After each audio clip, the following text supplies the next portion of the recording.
চারিদিকে বিজেপির জয় জয়কার। 190 সিটের বেশি সম্ভবত বিজেপি পাচ্ছে। আমরা বেছে নিলাম কয়েকটি স্টার ক্যান্ডিডেটসের যারা জিতছেন তাদের কনস্টিটুয়েন্সি। দেখুন, সবার আগে নাম আসে অগ্নিমিত্রা পল। উনি পশ্চিম বর্ধমান থেকে, সিট আসানসোল। অগ্নিমিত্রা পল তাপস ব্যানার্জি, টিএমসি তাপস ব্যানার্জিকে হারিয়ে জিতবেন। এই আসানসোলে এসআইয়ের ডেলিশন হয়েছে প্রায় 4190 জনের, আর মুসলিম ভোট কেটেছে 10 থেকে 12%। অগ্নিমিত্রা পল শুধু এসআইয়ের থেকে ভোট কেটেছে বলে জিতছেন না। অগ্নিমিত্রা পলের জেতার বড় কারণ হচ্ছে উনি আসানসোলে প্রচুর খাটাখাটনি করেছেন। পেশায় ফ্যাশন ডিজাইনার হলেও অগ্নিমিত্রা পাল গত 10 বছর ধরে সক্রিয় রাজনীতিতে আছেন। উনি ওনার রাজনীতিক কেরিয়ার শুরু করেন বিজেপিকে দিয়ে, দলবদলু নন উনি। এবং গতবার 2021-এ উনি আসানসোল থেকে হারেন। এবার অগ্নিমিত্রা পল আসানসোলের মাঠে ঘাটে, ছোট গলিতে, রাস্তায় অসম্ভব গরমে উনি হেঁটে বেরিয়েছেন। কখনো সাইকেলে কিশোরদের সঙ্গে হেঁটেছেন, মানে ইউথ পপুলেশনকে অ্যাট্রাক্ট করার জন্য উনি অনেক কিছু করেছেন। বেশিরভাগটাই পায়ে হেঁটেছেন। আর সব থেকে বড় কথা, উনি আসানসোলের যে সিভিক প্রবলেমস, যেভাবে শহরটা বিধ্বস্ত হয়ে গেছে, সেটাকে সামনে তুলে ধরেছেন মানুষের কাছে। খুব ভালো জমায়েত হচ্ছিল ওনার। পরের ক্যান্ডিডেট আসি আমরা জিতেন্দ্র তেওয়ারি। এও জিতছেন বিজেপির পশ্চিম বর্ধমান থেকে, ওনার কনস্টিটুয়েন্সি পাণ্ডবেশ্বর। দেখুন, জিতেন্দ্র তেওয়ারি অবৈধ বালি খাদানের বিরুদ্ধে প্রতিবাদে খুব মুখর হয়েছিলেন এবং উনি এই কারণে খুব গন্ডগোলেও পড়েছিলেন। ওনার বিরুদ্ধে অনেক কেস রেজিস্টার করা হয়েছিল। উনি পরের স্টার ক্যান্ডিডেট রত্না চট্টোপাধ্যায় বেহালা পশ্চিম থেকে। উনি এখন অবধি, যে সময় আমি এই প্রতিবেদনটি পেশ করছি, কখনো জিতছেন কখনো হারছেন। রত্না চট্টোপাধ্যায়ের বিরুদ্ধে দাঁড়িয়েছেন বিজেপির ইন্দ্রনীল খান। ওনার বিরুদ্ধে এফআইআর হয়েছিল ভোটের আগে। এফআইআর করেছিলেন লোকাল পুলিশ ইন্দ্রনীল খানের অভিযোগ ছিল যে রত্না চট্টোপাধ্যায় তার অফিসের উপরে হামলা করেন টিএমসি গুন্ডাদের নিয়ে। সত্য মিথ্যার বিচার এখনো হয়নি। রত্না চট্টোপাধ্যায় বংশানুক্রমিকভাবে রাজনীতিতে আছেন, আর এটাও তার একটা বড় সমালোচনার কারণ ছিল তার বিরুদ্ধে।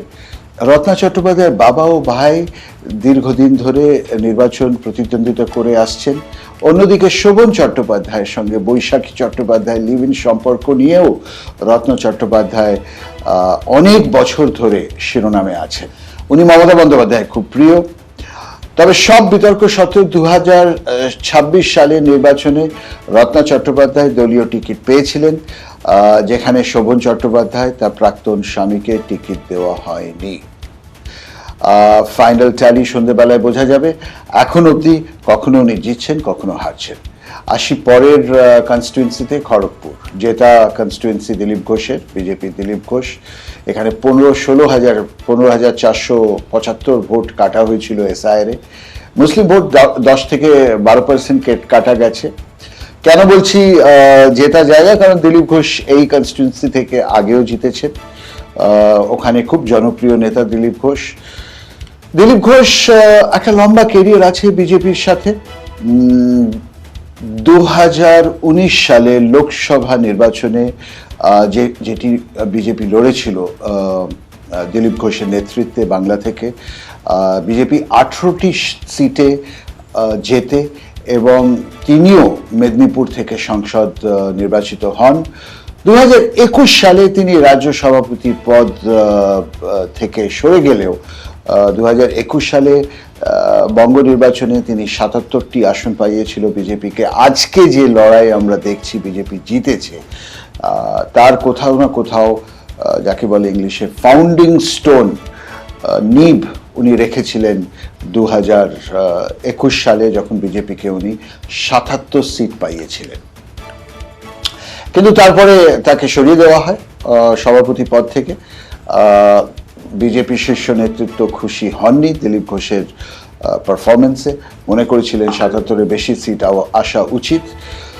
তিনি বিতর্কে জড়িয়ে পড়েন মমতা ব্যানার্জির সাথে, যখন মমতা ব্যানার্জির পাশে গিয়ে তিনি জগন্নাথ মন্দির এর উদ্বোধনে তিনি মজুদ থাকেন, প্রেজেন্ট থাকেন। কিন্তু অমিত শাহ এই নির্বাচনের আগে দিলীপ ঘোষকে ফিরিয়ে আনেন, বলেন তোমাকে জেতাতে হবে বিজেপিকে বাংলাতে। দিলীপ ঘোষ সেটা করেছিলেন।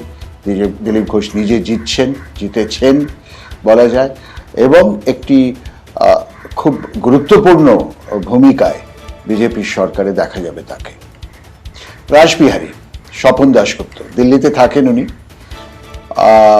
উনি সাংবাদিক পেশায়, এবং উনি দাঁড়িয়েছিলেন দেবাশিস কুমারের বিরুদ্ধে, যাকে স্থানীয় লোকেরা দেবাদা বলে জানেন।